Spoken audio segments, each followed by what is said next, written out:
Assalamualaikum warahmatullahi wabarakatuh. Apa kabar teman-teman semuanya? Selamat menjalankan ibadah puasa bagi yang menjalankannya. Semoga kita sehat selalu. Pada pertemuan kali ini, saya akan membahas tentang matematika diskrit dengan materi graf. Terlebih dahulu, perkenalkan, nama saya Wayan Ramastiawan dengan NIM 2113511/9. Saya akan membahas tentang sejarah graf, pengertian graf, jenis-jenis graf dan cirinya, dan dua kategori graf, dan terakhir terminologi graf. Pertama, mulai dari sejarah graf. Lahirnya teori graf pertama kali diperkenalkan oleh Leonhard Euler, seorang matematikawan berkebangsaan Swiss. Pada tahun 1736 melalui tulisan Euler yang berisi tentang upaya pemecahan masalah jembatan Königsberg yang sangat terkenal di Eropa. Ada 7 jembatan yang menghubungkan daratan yang dibelah oleh sungai tersebut. Seperti contoh di samping, masalah jembatan Königsberg adalah apakah mungkin melalui ketujuh buah jembatan itu masing-masing tepat satu kali dan kembali lagi ke tempat semula. Sebagian penduduk kota sepakat bahwa memang tidak mungkin melalui setiap jembatan itu hanya satu kali dan kembali lagi ke tempat semula keberangkatan. Tetapi mereka juga tidak dapat menjelaskan mengapa demikian jawabannya, kecuali dengan cara coba-coba.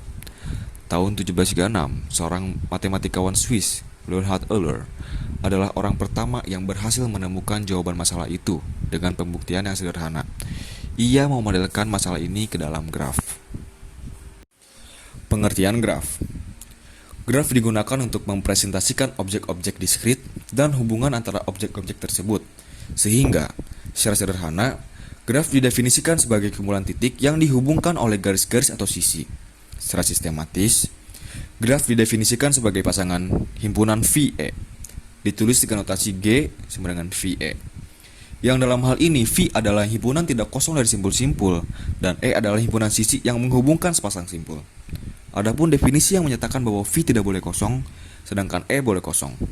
Jadi, sebuah graf dimungkinkan tidak mempunyai sisi satu buah pun, tetapi simpulnya harus ada, minimal satu. Graf yang hanya mempunyai satu buah simpul tanpa sebuah sisi pun dinamakan graf trivial. Kita lanjut ke contoh gambar. Ini ada 3 contoh gambar. Gambar yang pertama ada graf sederhana, yang B graf ganda, yang C graf semu. Kita sudah tahu bahwa gambar pertama ini merupakan graf sederhana karena ya memang sederhana. Gitu-gitu aja. Dan yang contoh gambar graf ganda, mengapa bisa disebut dengan graf ganda? Pada gambar G2, sisi E3 1 ke 3 dan sisi E4 1 ke 3 dinamakan sisi ganda karena kedua sisi ini menghubungi dua buah simpul yang sama, yaitu simpul 1 dan 3. Kita bisa lihat di gambar. Dan pada G3, mengapa bisa disebut dengan graf semu? Pada gambar G3, sisi E8 3 dinamakan gelang atau kalang atau loop karena ia berawal dan berakhir pada simpul yang sama, yaitu 3. Berdasarkan ada tidaknya gelang atau sisi ganda pada suatu graf, maka secara umum graf dapat digolongkan menjadi 2 jenis, yaitu graf sederhana dan graf tak sederhana. Graf yang tidak mengandung gelang maupun sisi ganda dinamakan graf sederhana. Berikut contoh gambar dari graf sederhana. Pada graf sederhana, sisi adalah pasangan tak terurut, jadi meluruskan sisi UV sama saja dengan VU. Kita juga dapat mendefinisikan graf sederhana G sama dengan VE terdiri dari himpunan tidak kosong simpul-simpul, dan E adalah himpunan pasangan tak terurut yang berbeda yang disebut sisi. 2. Graf tak sederhana. Graf yang mengandung sisi ganda atau gelang dinamakan graf tak sederhana. Ada 2 macam graf tak sederhana, yaitu graf ganda dan graf semu. Graf ganda adalah graf yang mengandung sisi ganda yang menghubungkan sepasang simpul bisa lebih dari 2 buah. Ini merupakan contoh graf ganda. Sisi ganda dapat diasosiasikan sebagai pasangan tak terurut yang sama. Kita juga dapat mendefinisikan graf ganda G VE terdiri dari himpunan tidak kosong simpul-simpul, dan E adalah himpunan ganda yang mengandung sisi ganda. Pada jaringan telekomunikasi, Sisi ganda pada gambar di samping dapat diandaikan sebagai saluran telepon tambahan apabila beban komunikasi data antar komputer sangat padat. Yang kedua ada graf semu. Graf semu adalah graf yang mengandung gelang atau loop. Ini contoh gambarnya. Ada bulat-bulat di ujung, itu merupakan gelang loop. Sisi gelang pada gambar di atas dapat dianggap sebagai saluran telepon tambahan yang menghubungkan komputer dengan dirinya sendiri. Graf semu lebih umum daripada graf ganda karena sisi pada graf semu dapat terhubung ke dirinya sendiri. Berdasarkan orientasi arah pada sisi, maka secara umum graf dibedakan menjadi dua jenis juga, yaitu ada graf tak berarah dan graf berarah. Graf tak berarah adalah graf yang sisinya tidak mempunyai orientasi arah tersebut. 3 buah graf pada gambar kedua adalah graf tak berarah. Dan ada graf berarah. Graf yang setiap sisinya diberikan orientasi arah disebut sebagai graf berarah. 2 buah graf pada gambar ketiga adalah graf berarah. Jenis-jenis graf. 1. Ada graf bidang. Graf bidang merupakan representasi dari graf planar yang digambarkan dengan sisi-sisi yang tidak saling berpotongan. Graf ini merupakan graf planar yang sudah tergambar tanpa sisi-sisi yang berpotongan. Yang kedua, graf sederhana. Graf sederhana merupakan graf yang tidak mengandung gelang maupun sisi ganda. Pada graf ini, sisi merupakan pasangan tak terurut, sehingga jika menuliskan sisi UV sama saja dengan VU dan G sama dengan VE, terdiri dari himpunan tidak kosong simpul-simpul, dan E adalah himpunan pasangan tak terurut yang berbeda yang disebut sisi. 3. Graf lengkap. Graf lengkap ialah graf sederhana yang setiap simpul yang mempunyai sisi ke semua simpul lainnya. Sebuah graf lengkap dengan N buah simpul dilambangkan dengan Kn. Setiap simpul pada Kn berderajat N-1. Sehingga jumlah sisi yang ada adalah N dalam kurung N-1 per 2. Yang keempat ada graf bipartit. Graf bipartit merupakan sebuah graf G yang himpunan simpulnya dapat dikelompokkan menjadi 2 himpunan bagian V dan V2. Sedemikian sehingga setiap sisi di dalam G menghubungkan sebuah simpul di V ke sebuah simpul di V2. Dengan kata lain, setiap pasang simpul di V1, demikian pula dengan simpul-simpul di V2 tidak bertetangga. Kelima, ada graf terhubung dan graf tak terhubung. Suatu graf disebut sebagai graf terhubung apabila untuk setiap pasang simpul U dan V dalam himpunan V terdapat lintasan dari U ke V, yang juga berarti ada lintasan dari V ke U. Jika tidak, maka G disebut graf tak terhubung atau disebut dengan disconnect graph. Lanjut ke subtopik selanjutnya, yaitu terminologi graf. 1. Bertetangga. 2 buah simpul dikatakan bertetangga bila keduanya terhubung langsung dengan sebuah sisi. Dengan kata lain, U bertetangga dengan V jika UV adalah sebuah sisi pada graf G. Ini merupakan contoh dari bertetangga. Simpul 1 bertetangga dengan simpul 2 dan 3. Simpul 1 tidak bertetangga dengan simpul 4. Yang kedua ada bersisian atau insiden. Untuk sembarang sisi E, untuk U, V, sisi E dikatakan bersisian dengan simpul U dan simpul V. Misalkan, contoh sisi 2, 3 bersisian dengan simpul 2 dan simpul 3. Sisi 2 dengan 4 bersisian dengan simpul 2 dan simpul 4. Tetapi sisi 1 dan 2 tidak bersisian dengan 4 dengan simpul 4. Itu yang disebut dengan bersisian.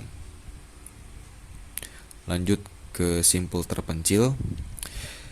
Simpul terpencil ialah simpul yang tidak mempunyai sisi yang bersisian dengannya. Atau dapat juga dinyatakan bahwa simpul terpencil adalah simpul yang tidak satupun bertetangga dengan simpul-simpul lainnya. Ini merupakan contoh dari simpul terpencil. Yang keempat, ada graf kosong. Graf yang himpunan sisinya merupakan himpunan kosong disebut sebagai graf kosong dan ditulis sebagai NN. Yang dalam hal ini, N adalah jumlah simpul.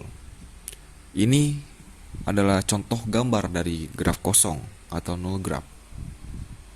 Dan terakhir ada derajat. Yang kelima ada derajat. Derajat suatu simpul pada graf tak berarah adalah jumlah sisi yang bersisian dengan simpul tersebut. Notasi D. V menyatakan derajat simpul V. Ini ada contoh dari derajat D1, D4 sama dengan 2, D2, D3 sama dengan 3. Simpul terpencil adalah simpul dengan D, V sama dengan 0 karena tidak ada satu sisi yang bersisian dengan simpul tersebut. Lanjut ke 6, ada lintasan atau path. Lintasan yang panjangnya N dari simpul awal V0 ke simpul tujuan Vn dalam graf adalah barisan berselang-seling simpul-simpul dan sisi-sisi yang berbentuk V0, E1, V1, E2, V2, titik-titik, Vn, V1. Sedemikian sehingga E1 sama dengan V0, V0 dan E2 dalam kurung V1, V2 dan En sama dengan Vn, V1, Vn adalah sisi-sisi pada graf G. Yang ketujuh ada siklus atau cycle. Lintasan yang berawal dan berakhir pada simpul yang sama disebut sirkuit atau siklus. Ini ada contoh gambarnya. Pada gambar 1, 2, 3, 1 adalah sebuah sirkuit. Panjang sirkuit adalah jumlah sisi di dalam sirkuit tersebut. Sirkuit 1, 2, 3. 1 pada gambar memiliki panjang 3. Sebuah sirkuit dikatakan sirkuit sederhana jika setiap sisi yang dilalui berbeda. 8. Terhubung. Graf tak berarah G disebut graf terhubung jika untuk setiap pasang simpul U dan V di dalam himpunan V terdapat lintasan dari U ke V, yang juga harus berarti ada lintasan dari U ke V. Jika tidak, maka G disebut graf tak terhubung. Ini adalah contoh graf tak terhubung yang kiri, dan yang kanan merupakan contoh graf yang terhubung. 9. Ada upgraph dan komplement upgraph. Misalkan G sama dengan VE adalah sebuah graf G1 dalam kurung V1 sama dengan E1 adalah upgraph atau subgraph. Komplement dari upgraph G1 terhadap G adalah graf G2, V2, dan E2. Sedemikian sehingga E2 sama dengan E min E1 dan V2 adalah himpunan simpul yang anggota-anggota E2 bersisian dengannya. Seperti pada gambar di atas, yang A merupakan graf G1 dan B merupakan sebuah upgraph dari G1 dan C merupakan komplement dari upgraph yang bersesuaian. Seperti itulah contoh dari upgraph dan komplement upgraph. Dan yang 10, upgraph merentang. Upgraph G1 V1 dengan E1 dari G sama dengan V dan E dikatakan upgraph merentang jika V1 sama dengan V yaitu mengandung G1 mengandung sebuah simpul dari G. Semua simpul dari G. Contoh gambar graf merentang. Yang A merupakan graf G. Yang B merupakan upgraph merentang dari G-nya. Terus yang C merupakan bukan upgraph merentang. Yang ke-11 ada cut-set. Cut-set dari graf terhubung G adalah himpunan sisi yang bila dibuang dari G menyebabkan G tidak terhubung Jadi cut set selalu menghasilkan dua buah komponen terhubung. Sehingga nama lain untuk cut set adalah jembatan atau bridge. Jembatan adalah himpunan sisi yang apabila dibuang dari graf menyebabkan graf tersebut tidak terhubung atau menjadi dua buah komponen terhubung. Yang harus diingat, di dalam cut set tidak boleh mengandung himpunan bagian yang juga cut set, sehingga cut set yang dimaksud adalah fundamental cut set. Ini merupakan contoh gambar dari cut set. Kira-kira seperti ini. Lanjut 12 ada graf berbobot. Graf berbobot adalah graf yang setiap sisinya diberi sebuah harga atau bobot. Bobot pada setiap sisi dapat berbeda-beda bergantung pada masalah yang dimodelkan dengan graf. Bobot dapat menyatakan jarak antara dua buah kotak, biaya perjalanan antara dua buah kota, waktu tempuh pesan dari sebuah simbol komunikasi ke simbol komunikasi lain dalam jaringan komputer, ongkos produksi, dan sebagainya.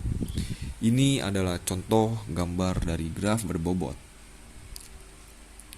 Graf berbobot adalah graf yang setiap sisinya mempunyai bobot atau harga. Ya. Terakhir ada peta konsep.